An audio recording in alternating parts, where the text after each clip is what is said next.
Hey guys, good morning, good afternoon, and good evening to all of you. Good now, folks. This is Lucas from Whenever MTG, and once again I bring you another deck tech video. This time we're tackling Jund Wildfire, one of the most predominant decks in Pauper right now. It kind of took the lead from Grixis Affinity, which is a deck that's been slowly fading away and giving, its spotlight to this deck. At least this is my opinion. I might be wrong. If you think so, let me know in the comment section. But this is a mid-range / control deck that's pretty much ready to face anything. So I would say this is a very, complete deck. This is the whole package, man. Let's try to, take a look at the main deck and see why this deck is so good right now.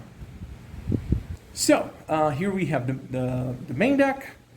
So we're looking at 4 copies of Writhing Chrysalis, 4 copies of Refurbished Familiar, 3 copies of Krark Clan Shaman, 2 copies of Nyxborn Hydra, 4 copies of Cleansing Wildfire, just 1 copy of Nihil Spellbomb, 2 Galvanic Blast, 1 Improvised Munitions, 4 copies of Ichor Wellspring, 2 Lembas, 4 copies of Deadly Dispute, only 2 copies of Eviscerator's Insight, 2 Blood Fountains, 2 Cast Down, 2 Snuff Out, and only 1 Toxin Analysis. And for the mana base, we have 8 artifact indestructible lands, 4 of the green-red one, and 4 of the black and red one. We have 3 basic forest, 3 basic swamps, just 1 basic mountain, 3 twisted landscape, which you can, fetch any of your basics, and 2 copies of Vault of Whispers. So, why is this deck named Jund Wildfire? This is all thanks to discard. So what does it do? It's a 2 mana card, 1 red and 1 white, 1 colorless mana. Destroy target land. Its controller may search their library for a basic land card, put it on the battlefield tapped, and then shuffle. Afterwards, draw a card. So at first glance, you're destroying a land and just giving a land back to your opponent, so it, it's not that good. But what if you use this with indestructible lands, on your own lands? That means you're ramping. So you're trying to destroy your own land and ramping in the process. And on top of that, you're drawing a card. So this card itself, it replenishes itself. So, there are plenty of Jund decks right now, or plenty of like green, red, plus something decks right now, and what makes this deck different is this card right here. Because we've had Jund Gardens and plenty of other like green, red, something decks, and this is what this card is what names the deck. Okay, so this is the differential card per se, because plenty of other decks are running Chrysalis or the Krark Clan Shaman with a bunch of artifacts, and or with the Toxin Analysis. But the main goal here is to try to ramp as soon as possible, so you can have access to as much mana as you can, so you can deploy multiple Chrysalis, or make a big Hydra. And you have plenty of removals, so you're always doing something, and you're not losing, let's say, tempo. You're not losing time, because you're always full of cards in your hand, and you always have place to make. What are we looking at for the first turns of the game? Usually on turn 1, your standard play is to, just play a tapped land, one of these. And then on turn 2, you want to play an untapped land and then ramp straight away. This card is not only used for ramping. Sometimes when you're playing against, gates or some very specific land card, you can, just destroy your opponent's land. This card here can target any land, so, even a basic. But yeah, most of the time you want to, instead of, just cycling one of your opponent's land, you want to ramp. Okay? So turn 2, the best case scenario is to ramp. But if you don't have this in your hand, of course you can play Munitions, or you can most of the time play Ichor Wellspring or Lembas, or if you have enough artifact lands, you can play Refurbished Familiar, or just hold up removal, so you will always have stuff to play. On turn 3, if you were able to ramp, we are already looking at Chrysalis.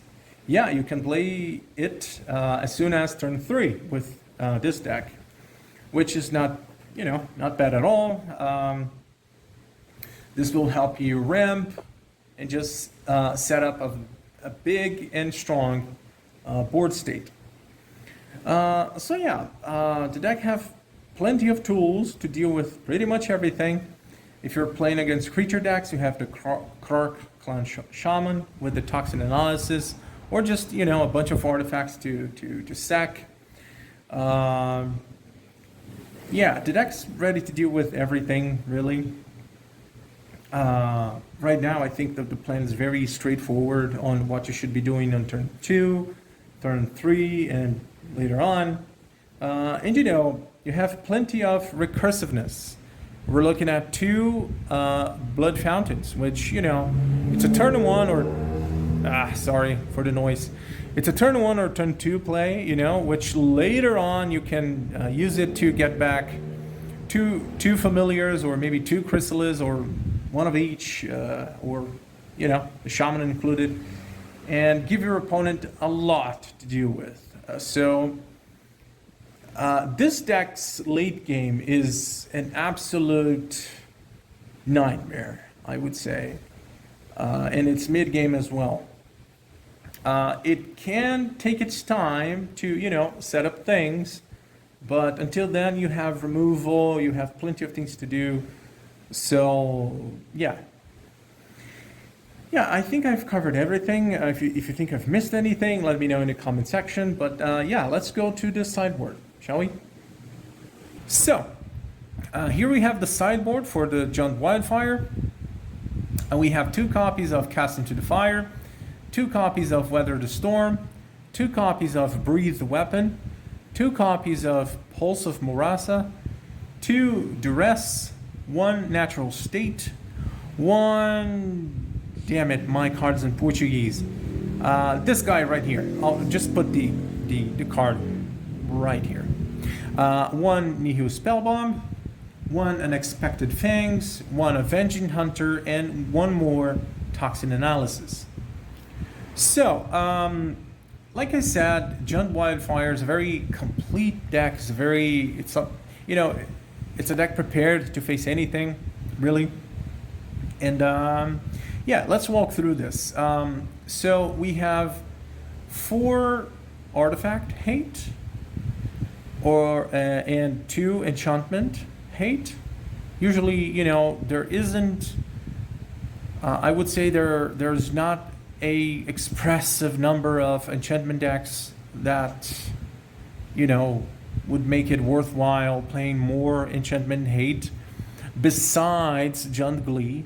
That's a very tough deck to beat, but we have other tools. Anyway, so if we're dealing with enchantments and artifacts, we might want to try these. If we're dealing with aggressive decks, we might want to side in all of these to gain life and try to wipe the board. also Unexpected Fangs and Toxin Analysis. So this is your bread and butter to deal with, you know, those pesky aggressive decks. Yeah, if we're dealing against combo, we have Duress. Well, what combo, Lucas? Well, Jund Glee is one of them. So in order to deal with that, we have Duress to try to, you know, take something off their hand. The Natural State deals with enchantments. This guy also deals with enchantments. And, you know, if your opponent's not deploying a board, we can cast our Avenging Hunter and, you know, force a reaction. Another card is Toxin Analysis, which you can attach to your Krark clan Shaman and wipe the board if needed. Another somewhat valuable card against combo is Nihil Spellbomb, because sometimes your opponent's going to try to, you know, get something out of the graveyard and recast it. So we won't allow that. Okay? So yeah, I think I have covered pretty much everything. If you have any questions or doubts, let me know in the comments section. But yeah, let's talk about the good and bad matchups. So for that, we're gonna just use the same scenario here. I would say that Jund Wildfire doesn't have any like natural predators. The deck's very complete, so it deals with everything, but you just need to draw the right cards. But overall, Jund Wildfire take its time to set up, to, you know, ramp and then play something. And there are, you know, tons of decks out there who would love to abuse the fact that, you know, you're gonna take a long time to set up things. Mono red is one of them. You know, turn 1 they're gonna play a creature. Turn 2 they're gonna play 1 or 2 creatures or Kudotha. Turn 3 they're gonna, you know, hit for a bunch. So yeah, I wouldn't say it's a bad matchup. If you draw the Krark clan Shaman, you're in good shape. If you don't, yeah, things will go sideways very fast. But besides Mono Red, I think the only really bad matchup would be Rakdos Madness. So right now, on game 1, this is one of the matchups where, you know, you're just going to accept the fact that they're going to run over you. Why? Well, you know, a good Rakdos Madness player will always play with some untapped mana in case you want to try to, you know, play one of the flying rats, the familiar, to make them discard a card. So they're going to abuse that and, you know, cast something with madness on your turn, which kind of sucks. But yeah, it is what it is. So yeah, I would say that on game 1, you know, it's a losing fight. It's a losing battle. You can try to play your best, but most of the time it won't end well for you. But you know, on game 2, we have tons of tools. We have Cast into the Fire to try to, you know, take away their lands, their indestructible lands. We have Weather the Storm, which, you know, Rakdos Madness love to play 1, 2, 3 spells a turn, and with this card, you're gonna dismantle their strategy. Pulse of Maraza is worth mentioning because it gains life and gets a creature back from the graveyard. So it's always, you know, important to get some life back and try to, you know, get a blocker. You can recur Krark clan Shaman or the Chrysalis, the Rat. There's many applicable options here. On top of that, against Rakdos Madness, we have this guy right here, Unexpected Fangs. Usually, Rakdos Madness doesn't run many removal spells, maybe 1 or 2 copies of Cast Down or Terminate in their sideboard, but besides that, they only have burn spells. Which, you know, if they're not running effective removal spells, you can just put this on your Chrysalis and party and go to town, because they're not going to be able to deal with your Chrysalis, and you're going to gain a lot of life of this. In one of my recent games, I played against Reckless Madness. I shoved this into one of my Chrysalis and hit for 5 every turn, and in 4 turns they were dead. But basically, the game was pretty much over after the first hit, because they couldn't keep up with 5 life gain a turn. So yeah, this is a must in your sideboard. But yeah, I think I talked about the 2 matchups that sort of scare me. I would say that Reckless Madness is a bad matchup for Jund Wildfire, just because, you take your time to set up things. And Mono Red can also punish you a lot, because you're not doing much in your earlier turns. So they're going to beat you to death. But, you got your tools on game 2, okay? And for the good matchups, well, I think, and this is my opinion, feel free to disagree with me, and if you do that, do so in the comment section. So I do believe that Jund Wildfire has a good time against Grixis Affinity. Basically, Jund Wildfire is almost the same as Grixis Affinity, but instead of blue, we're playing green, which, Chrysalis, you don't need to explain things. Green has a lot more options than blue, in my opinion, in the sideboard and in the main deck. So in the in the late game, you do, play a Chrysalis. You stop all your creatures from attacking. They're going to need a Goblin or a Cast Down to kill your Chrysalis, which in most cases is not ideal. I mean, Cast Down is ideal, but, using a Krark Shaman and a bunch of artifacts to just kill one Chrysalis is too many resources. So all in all, I think in the late game, this deck overcomes, it outplays Grixis Affinity by, outvaluing them by a mile. And on game 2, things got even weirder for Grixis Affinity, because, you're going to have more artifact hate, some duresses to know what they're doing. You have Pulse of Marasa to get something back, usually a Chrysalis. So yeah, I think all in all, this deck's, I wouldn't say it preys on Grixis Affinity, but usually it has a good time against that deck. So another good matchup would be, pretty much any creature decks. So we're talking about the deck with tons of sweepers on game 2, here with the Toxin Analysis and Breathe Weapon. On game 1, you have the Goblin with a lot of artifacts to sacrifice. You have Chrysalis, that's 3 bodies for your opponent to deal with. So that's like elves, slivers, or goblins, or any tribal deck really.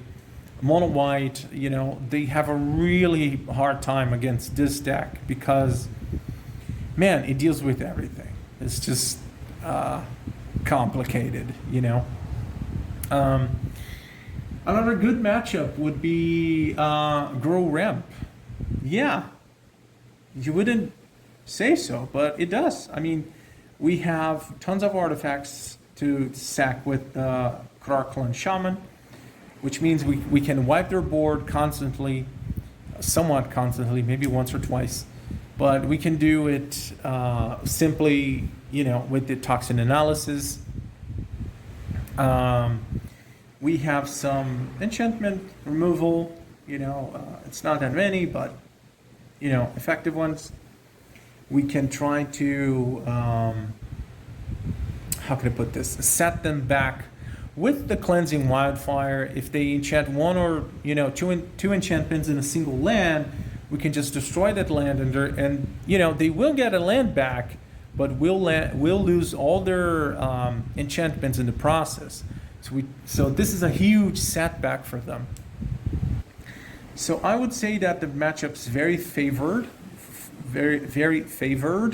for Jund Wildfire, but you know, you gotta draw the cards, man.